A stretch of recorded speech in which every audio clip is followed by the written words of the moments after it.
En la cena de Navidad, mi hermano sonrió con burla y dijo, todos acordamos que ya no perteneces a esta familia.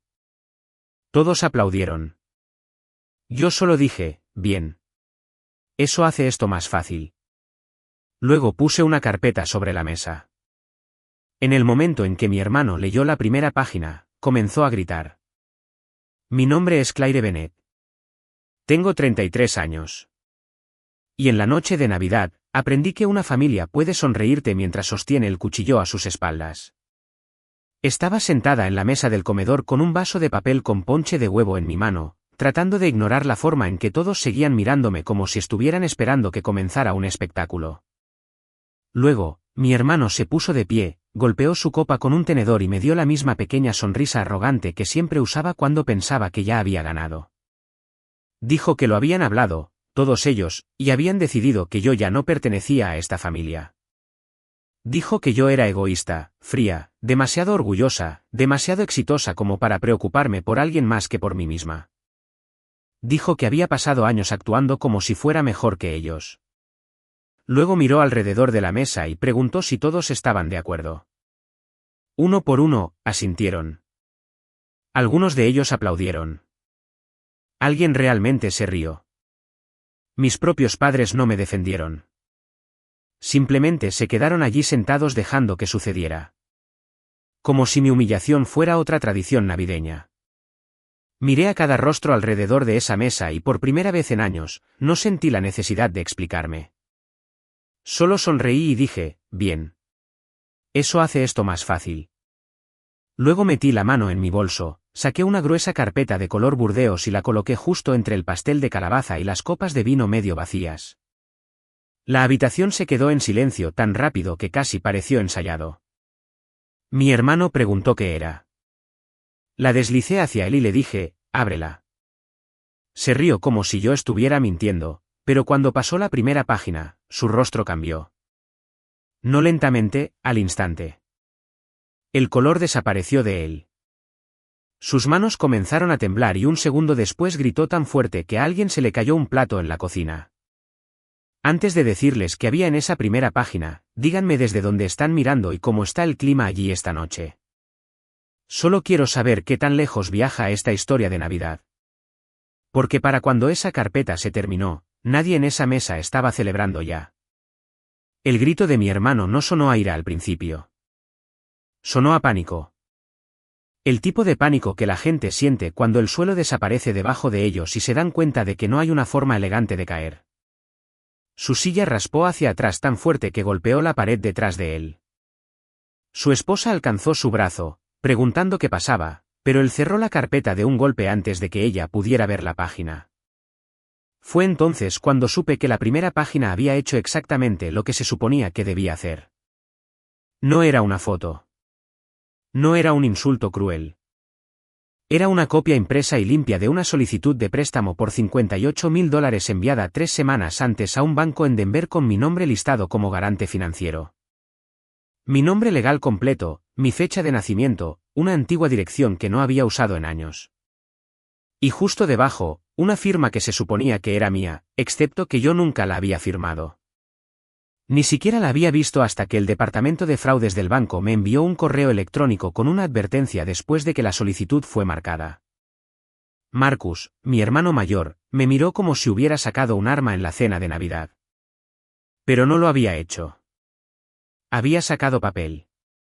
Eso era lo que lo aterrorizaba. El papel no podía ser callado a gritos. Al papel no le importaba lo encantador que fuera. Al papel no le importaba que hubiera pasado toda su vida haciendo creer a todos que él era el hijo exitoso, el hombre de familia, el que siempre sabía que era lo mejor. Agarró la carpeta con ambas manos y siseó. Claire, ¿qué demonios es esto?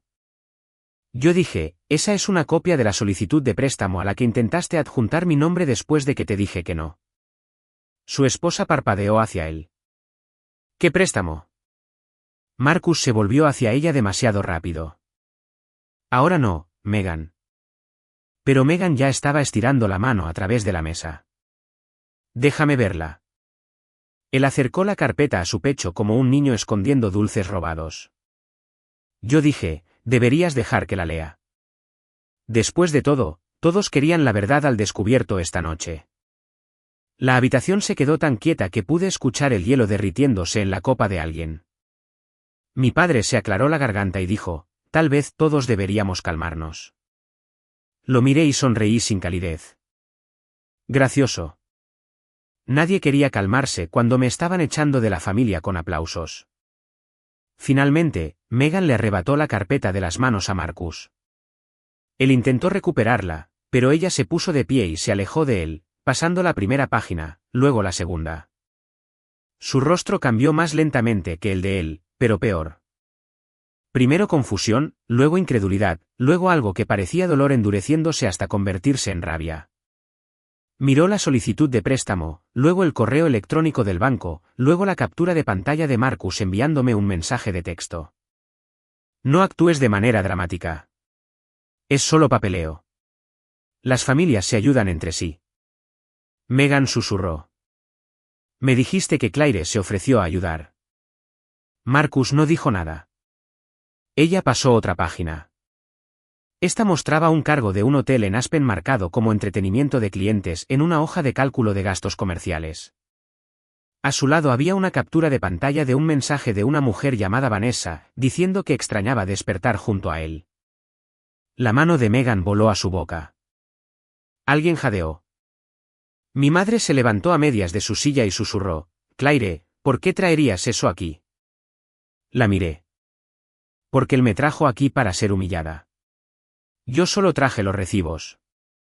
Marcus se abalanzó hacia la carpeta, pero Megan retrocedió de nuevo.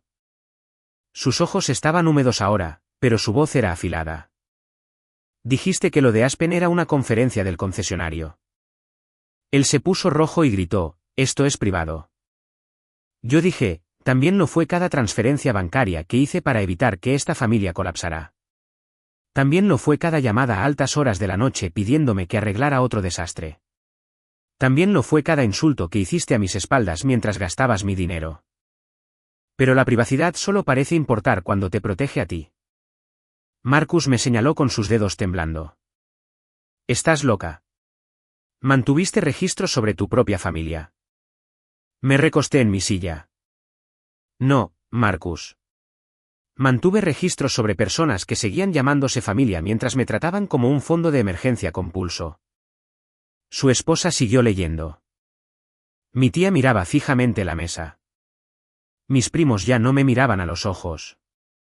Las mismas personas que habían aplaudido minutos antes ahora parecían querer desaparecer en el papel tapiz. Y Marcus, el hombre que se había puesto de pie frente a todos y había declarado que yo no pertenecía, estaba de repente atrapado dentro de la misma actuación que había creado. Quería una audiencia. Consiguió una. Quería que todos me vieran quebrarme. En cambio, lo estaban viendo desmoronarse a él. En ese momento, mi hermano, el hombre que acababa de anunciar mi exilio como si fuera un juego de las fiestas familiares, se enfrentaba a los secretos que pensó que nadie sería lo suficientemente valiente como para nombrar. ¿Alguna vez te has preguntado hasta dónde puede llegar alguien que comparte tu sangre antes de que deje de sentirse como familia en absoluto? Para entender por qué existía esa carpeta, tienes que entender que no me desperté una mañana y decidí quemar a mi familia. Pasé años tratando de mantenerlos unidos. Yo era la hija menor, la callada, de la que la gente se olvidaba hasta que necesitaban arreglar algo. Marcus era el hijo dorado antes de haberse ganado nada. Cuando éramos niños, si él rompía una lámpara, era porque tenía demasiada energía. Si yo olvidaba sonreír en una fiesta familiar, era una maleducada. Si él reprobaba una clase, el maestro no entendía su potencial. Si yo sacaba todas las calificaciones excelentes, mis padres decían, bueno, así es Claire. Siempre ha sido responsable. Responsable se convirtió en la palabra que usaban cada vez que querían entregarme algo pesado y alejarse. Me mudé a los 18 años con 2 maletas, una carta de beca y menos de $400 en mi cuenta corriente. Estudié en la Universidad de Colorado, trabajé de noche en una farmacia, trabajé los fines de semana en una cafetería y aprendí temprano que nadie venía a rescatarme. Al principio no me resentía por eso. Estaba orgullosa de ello. Construí mi vida una factura impaga, un turno nocturno, un examen final a la vez. A los 33 años, era analista senior de cumplimiento normativo para una empresa de software de facturación médica en Denver. No era glamuroso, pero era buena en eso.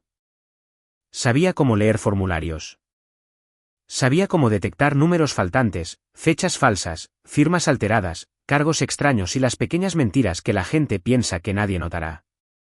Esa habilidad pagaba mi alquiler, compraba mis alimentos y eventualmente me permitió vivir en un pequeño apartamento con mi gato naranja, Juniper, y una vista de las luces de la ciudad si me asomaba lo suficiente por la ventana de mi habitación. A mi familia le gustaba describir mi vida como fácil porque estaba soltera. Sin esposo, sin hijos, sin una casa grande en los suburbios. En sus mentes, eso significaba que mi tiempo, dinero y energía estaban simplemente sentados esperando a ser reclamados. La primera vez que ayudé, realmente fue una emergencia. Mi papá tuvo una factura médica después de complicaciones por la diabetes, y mi madre me llamó llorando desde el estacionamiento del hospital. Transferí $2.000 antes de que ella terminara la oración. Un mes después, su horno se rompió durante una ola de frío en Aurora. Pagué por la reparación. Luego mi madre se atrasó con sus tarjetas de crédito después de que las compras del Viernes Negro se salieron de control. Dijo que estaba avergonzada. Pagué los saldos mínimos para detener los cargos por pagos atrasados. Marcus necesitó ayuda con el seguro después de un accidente automovilístico que juró que no fue su culpa. Lo ayudé. Mi primo necesitaba una computadora portátil para el colegio comunitario. La compré. Una gotera en el techo, un procedimiento dental, un pago de hipoteca atrasado, una llanta reventada, un fondo de regalos para las fiestas, un copago médico, un supuesto préstamo a corto plazo para el negocio secundario de reventa en línea de Marcus. Siempre era urgente. Siempre era temporal. Siempre era familia. Y de alguna manera, lo temporal siguió durando 5.5 años. Mantuve una hoja de cálculo no porque estuviera planeando una venganza, sino porque los números me hacían sentir cuerda. Cuando alguien te dice que eres egoísta después de que pagaste su factura de electricidad, empiezas a necesitar pruebas de que la realidad sucedió. $97.400. Ese fue el número que alcancé cuando finalmente sumé todo. $97.400 en transferencias bancarias, aplicaciones de pago, facturas directas, pagos de tarjetas de crédito, primas de seguros, reparaciones de electrodomésticos, costos médicos y rescates de último minuto. Y esas eran solo las transacciones que podía verificar. Nunca pedí ser adorada por ello. Ni siquiera pedí que me devolvieran el dinero la mayor parte del tiempo. Solo quería que dejaran de actuar como si mi ayuda fuera automática. Pero la gratitud en mi familia tenía fecha de caducidad. Las primeras veces dijeron gracias. Después de eso, dijeron que sabían que podían contar conmigo. Luego dijeron que tenía suerte de poder pagarlo. Luego dejaron de decir nada en absoluto. Marcus era el peor. Le encantaba publicar en línea sobre el trabajo duro, la lealtad, el liderazgo masculino y poner a la familia primero. Hacía vídeos de pie junto a autos pulidos en el concesionario donde trabajaba, hablando de ambición como si la hubiera inventado. Pero detrás de escena, me enviaba mensajes a la medianoche pidiendo $900 para cubrir un error del proveedor, o $1.500 porque un pago de tarjeta de crédito llegó antes de lo esperado, o $3.000 porque tenía la oportunidad de comprar inventario para una venta relámpago de Navidad. Lo llamaba invertir en la familia. Yo lo llamaba sangrar lentamente. Aún así, seguí ayudando porque pensé que eso era lo que hacían las buenas hijas. Buenas hermanas, buenas personas. Cada vez que sentía que la ira aumentaba, me la tragaba y me decía a mí misma que se suponía que el amor era paciente. Lo que aún no entendía era que la paciencia sin límites no parece amor para las personas que quieren usarte. Parece permiso. Me había quedado callada durante tanto tiempo que mi silencio se convirtió en parte de su presupuesto. Pero cuando finalmente me detuve, todo comenzó a resquebrajarse. El principio del fin llegó 3 meses antes de la Navidad en una mañana de martes cuando estaba sentada en mi oficina revisando informes de facturación marcados y Marcus me envió un mensaje de texto con un enlace a un anuncio de almacén en las afueras de Denver. Sin un hola, sin un ¿cómo estás? Solo este es el indicado, llámame cuando tengas la oportunidad. Esperé hasta el almuerzo y lo llamé desde mi auto. Estaba emocionado de esa manera rápida y sin aliento que adquiría cada vez que ya había gastado dinero en su cabeza. Dijo que tenía un plan para expandir su negocio de reventa para las fiestas.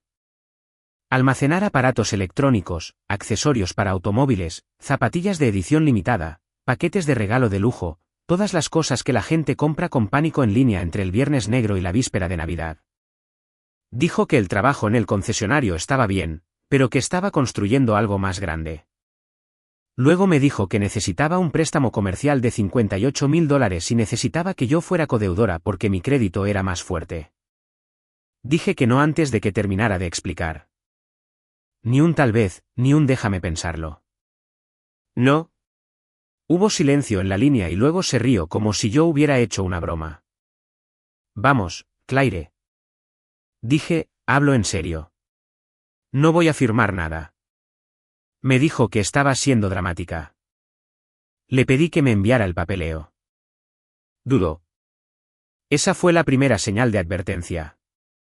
Cuando finalmente lo envió, entendí por qué. Su deuda era peor de lo que había admitido. Había avisos de impuestos impagos, tarjetas de crédito cerca del límite, extraños adelantos en efectivo y gastos comerciales que no coincidían con los ingresos de los que presumía en línea.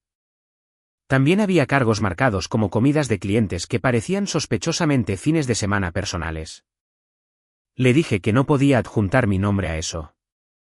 Dijo, ¿quieres decir que no lo harás? Dije, correcto, no lo haré. Fue entonces cuando su voz cambió. Dijo que yo siempre había pensado que era mejor que él. Dijo que yo disfrutaba viéndolo luchar. Dijo que debía sentirse bien estar sentada sola en mi apartamento con mi gato, juzgando a las personas que realmente tenían familias. Eso aterrizó más fuerte de lo que quería. No porque fuera verdad, sino porque era familiar. Mi familia había estado usando mi vida de soltera en mi contra durante años. En las cenas, bromeaban diciendo que tenía ingresos disponibles porque nadie me amaba lo suficiente como para casarse conmigo. En los cumpleaños, decían que tenía suerte de poder dormir hasta tarde porque no tenía hijos. Cuando trabajaba hasta tarde, decían que estaba evadiendo responsabilidades reales. Cuando me compraba algo bonito, decían, debe ser agradable. Pero cuando necesitaban dinero, de repente mi vida vacía se convertía en un recurso comunitario. Después de que rechacé el préstamo, Marcus se puso a trabajar. Al principio no gritó públicamente. Era más inteligente que eso. Alimentó a la familia con pequeñas historias. Claire ha cambiado. Claire se cree demasiado buena para nosotros. Claire me está castigando porque finalmente estoy tratando de tener éxito. Claire no entiende el sacrificio familiar. En el chat grupal, publicó citas vagas sobre eliminar a personas tóxicas. Mi madre comenzó a responder a mis mensajes de texto con respuestas de una sola palabra. Mi padre dejó de llamar. Mis tías, que habían aceptado felizmente dinero mío para las fiestas el año anterior, de repente publicaron sobre parientes codiciosos que olvidan de dónde vienen. Al principio, traté de explicar. Luego me di cuenta de que la explicación solo funciona con personas que te malinterpretan por accidente. Ellos me estaban malinterpretando a propósito. 2 semanas antes de Navidad, mi madre llamó y dijo que habría una cena familiar en su casa en Aurora. Su voz era demasiado cuidadosa. Pregunté si Marcus estaría allí. Ella dijo, por supuesto, y luego agregó, solo queremos que todos sean honestos este año. Fue entonces cuando supe que algo se avecinaba. No sabía las palabras exactas que usaría Marcus, pero conocía la forma del ataque. Quería presión. Quería testigos. Me quería acorralada bajo un árbol de Navidad, rodeada de personas que ya habían sido preparadas para verme como la villana. Y creo que tenía un objetivo más. Quería humillarme tanto que yo regresaría arrastrándome a la familia, desesperada por demostrar que no era egoísta y eventualmente firmaría cualquier cosa que me pusiera enfrente. Ese siempre había sido su patrón. Empujarme hasta que me sintiera cruel, luego esperar a que lo arreglara con dinero. Pero esta vez, mientras él reunía a los parientes, yo estaba reuniendo pruebas. Saqué registros bancarios. Descargué confirmaciones de transferencias. Guardé mensajes de texto. Imprimí correos electrónicos. Solicité copias al banco. Revisé fechas, montos, mensajes, recibos y documentos de impuestos. Organicé todo en pestañas porque el caos era como me controlaban, y el orden era como iba a sobrevivirles. Para la mañana de Navidad, la carpeta estaba sentada en mi bolso como una piedra. Pesada, silenciosa, definitiva. Pensaron que cortarme borraría el problema. No tenían idea de que estaba entrando a esa casa con cada secreto que querían enterrar. Megan seguía pasando páginas mientras Marcus seguía diciéndole que se detuviera, lo que solo hizo que todos quisieran saber más. Esa era la cosa hermosa sobre la verdad.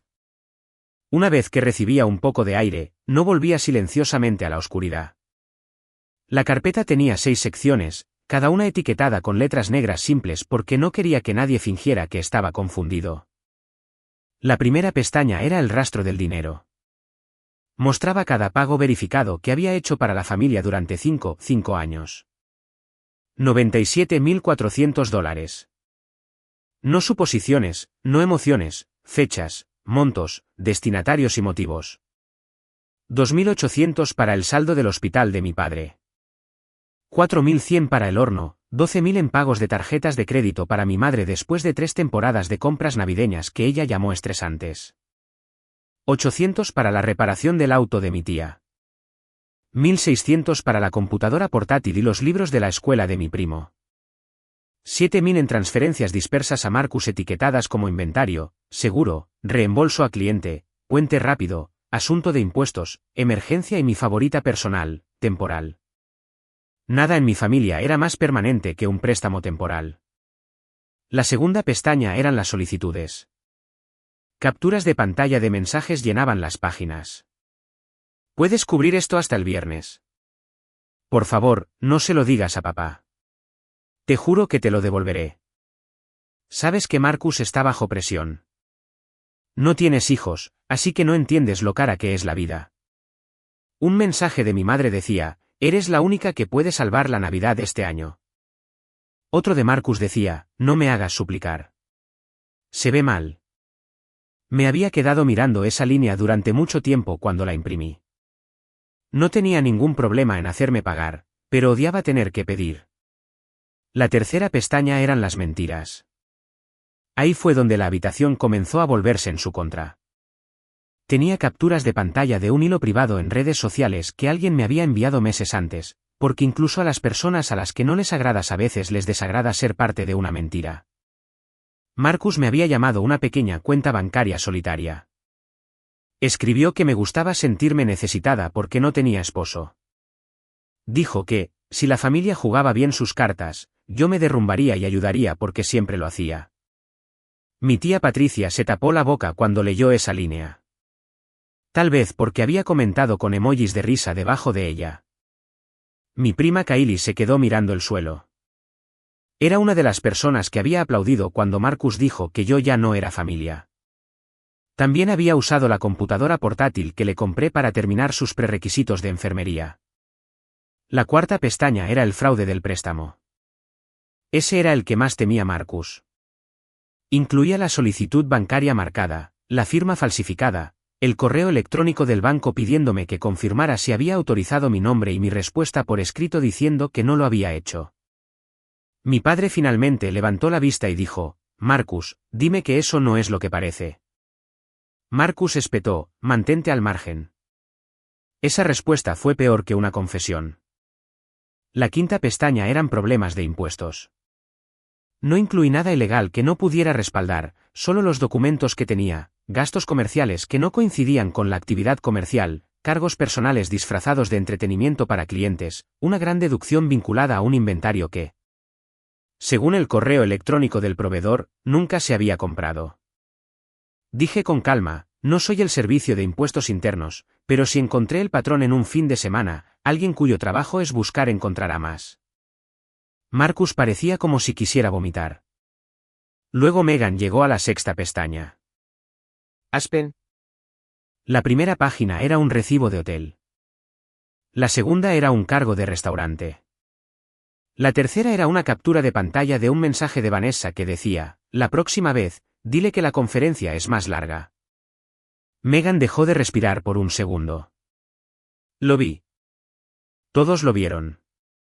Su mano cayó a su costado, todavía sosteniendo el papel. Luego miró a Marcus. No con el dolor de una esposa escuchando un rumor, sino con el frío horror de alguien leyendo una prueba. Ella preguntó, ¿cuánto tiempo? Marcus dijo, Megan, no aquí. Ella se rió una vez y la risa se rompió en el medio. No aquí. Estuviste bien dejando que tu hermana fuera destruida aquí. Estuviste bien dejando que todos aplaudiéramos por ello aquí, pero ahora tu verdad necesita privacidad. Mi madre susurró que esto se estaba saliendo de control. Yo dije, no, ha estado fuera de control durante años. Esta es solo la primera vez que la persona correcta está incómoda. Marcus se volvió hacia mí entonces, su rostro retorcido de manera fea. Todo el encanto había desaparecido. ¿Querías esto? ¿Querías arruinarme? Yo dije, no, Marcus, tú te arruinaste a ti mismo. Yo solo hice una copia. Esa línea golpeó la mesa como otro plato al caer. Miró a su alrededor, tal vez esperando que alguien lo defendiera, pero nadie se movió. Ese fue el momento en que vi su verdadero miedo. No era perder dinero. Ni siquiera era perder a Megan. Era perder el control de la historia. Había construido toda su vida en ser creído primero y cuestionado nunca. Pero la carpeta no lo halagaba. No se doblegaba. Simplemente existía. Megan lo miró como si el hombre a su lado hubiera sido reemplazado por un extraño que llevaba su rostro. Y todos los demás comenzaron a comprender que lo que llamaban lealtad familiar se había convertido en nada más que avaricia con mejores modales. Cuando las mentiras se convierten en los cimientos de una familia, ¿cuánto amor queda realmente en pie? Durante unos segundos después de que Megan preguntara cuánto tiempo, nadie habló. Marcus abrió la boca, la cerró y luego me miró con puro odio. Conocía esa mirada. Era la mirada que me daba cuando yo dejaba de ser útil. Él dijo, no entiendes lo que has hecho. Yo dije, entiendo exactamente lo que he hecho. Por eso lo hice frente a testigos. Mi padre golpeó la mesa con la palma de la mano y me dijo que ya era suficiente. Me giré hacia él lentamente. Suficiente fue cuando dije que no al préstamo y Marcus intentó usar mi nombre de todos modos. Suficiente fue cuando mamá tomó mi dinero y dejó que él me llamara egoísta. Suficiente fue cuando todos ustedes votaron para echarme de una familia que había estado financiando en silencio durante años. Mi madre comenzó a llorar entonces, pero sus lágrimas no me conmovieron como solían hacerlo. Eso era nuevo. Durante la mayor parte de mi vida, las lágrimas de mi madre eran un interruptor. Ella lloraba y yo me disculpaba. Ella lloraba y yo pagaba. Ella lloraba y yo me hacía más pequeña para que la habitación pudiera sentirse pacífica de nuevo. Pero esa noche, algo dentro de mí se mantuvo quieto. Ella dijo, Claire, cometimos un error. Estábamos enojados. Esto no tiene por qué destruir la Navidad.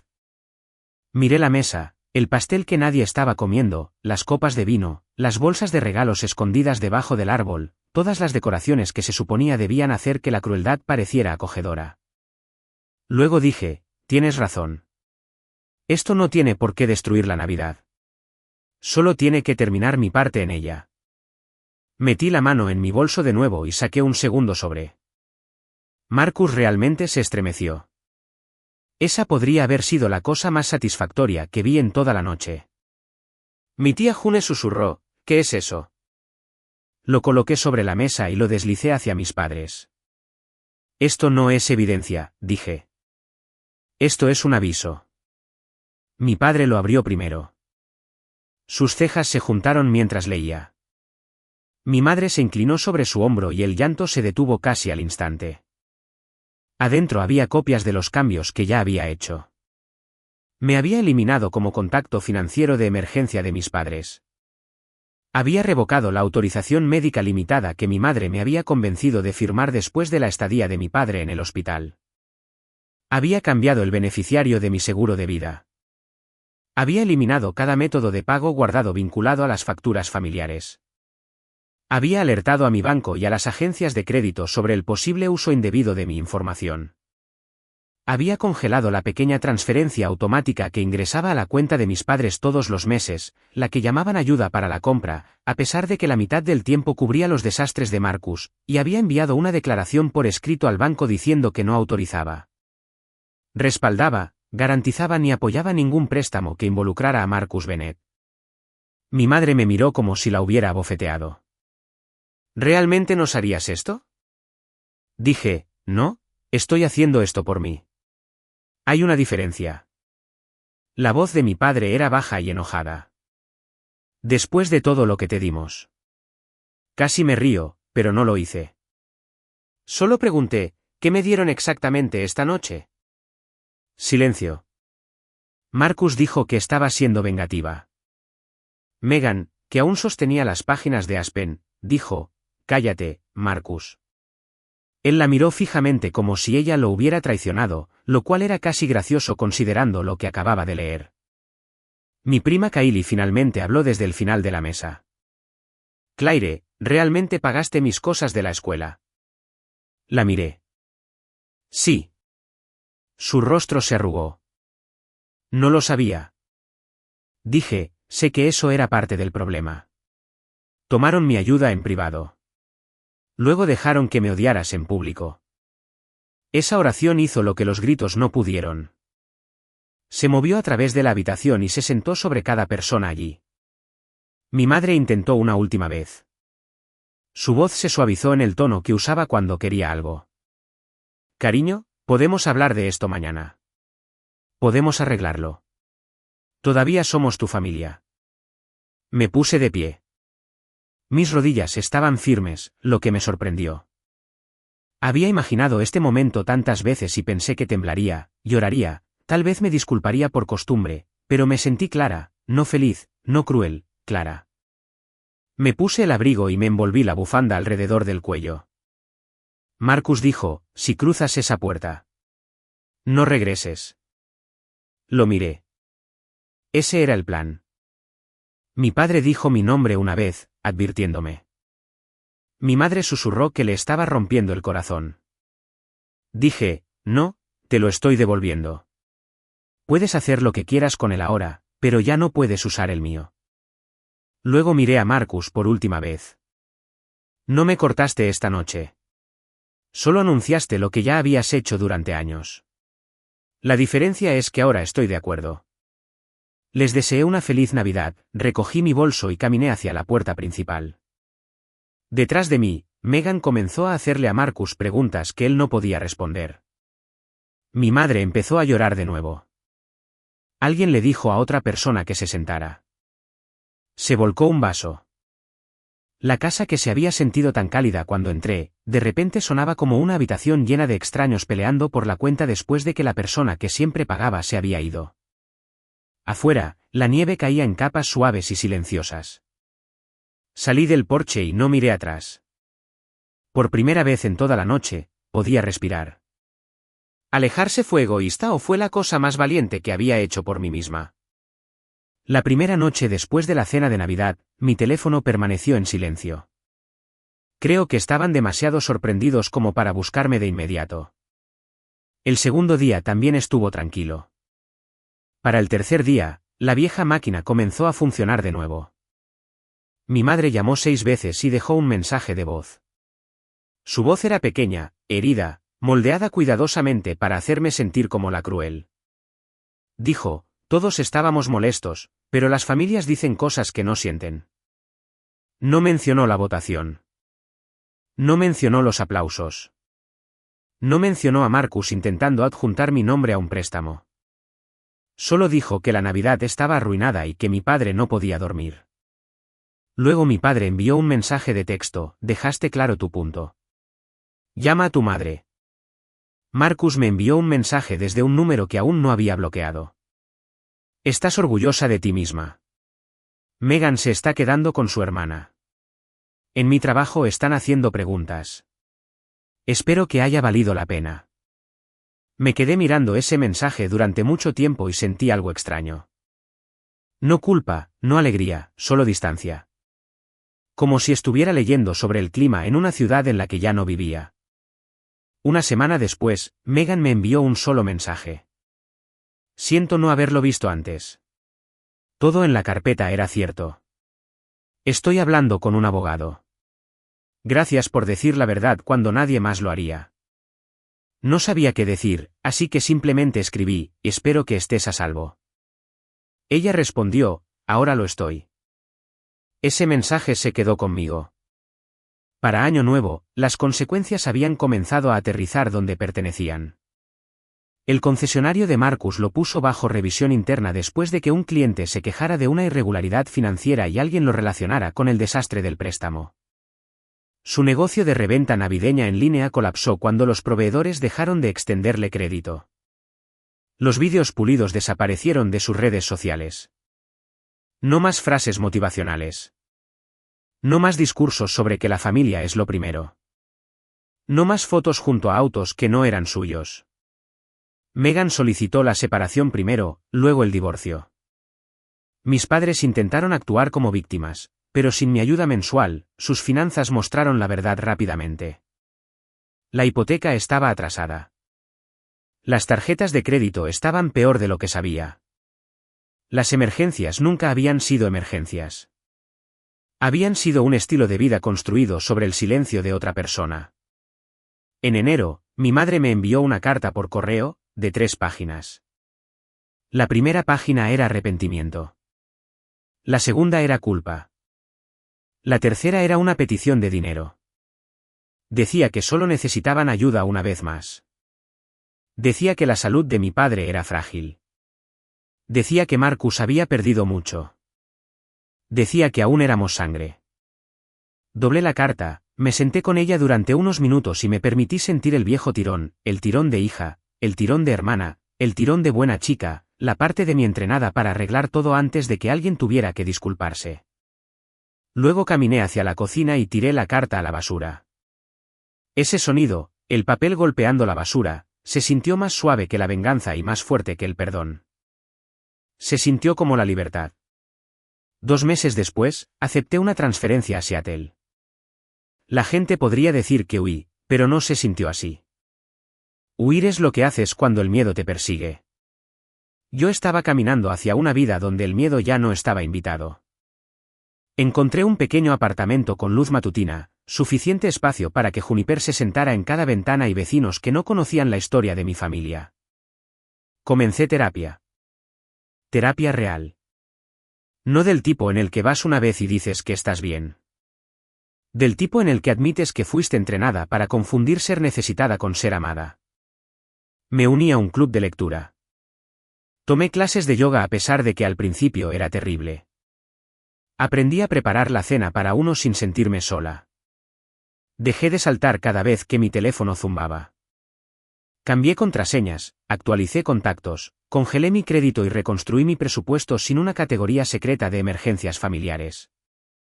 El silencio que mi familia alguna vez usó para burlarse de mí se convirtió en el sonido más seguro de mi vida.